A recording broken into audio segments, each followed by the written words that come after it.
বিএনপির স্বাস্থ্য বিষয়ক সম্পাদক ডাক্তার রফিকুল ইসলাম বলেছেন, সাম্প্রতিক সময়ে দেশকে অস্থিতিশীল বানানোর নানামুখী ষড়যন্ত্র চলছে। বিভিন্ন ব্যানারে একের পর এক অযৌক্তিক ইস্যু নিয়ে শান্ত পরিবেশকে অশান্ত করার চক্রান্ত হচ্ছে বলেও মন্তব্য করেন এই বিএনপি নেতা। সোমবার ছাত্রমৃত্যুর ঘটনাকে কেন্দ্র করে ঢাকা ন্যাশনাল মেডিকেল সহ কয়েকটি শিক্ষা প্রতিষ্ঠানে হামলা, ভাঙচুর ও আহতদের দেখতে হাসপাতালে গিয়ে এসব কথা বলেন তিনি।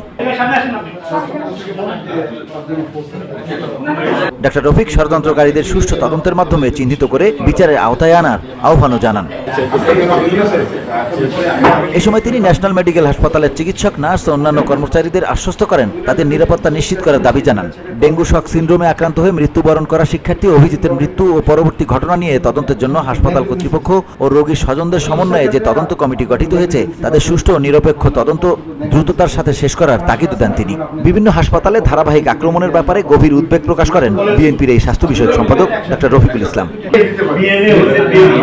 VOD Bangla news desk.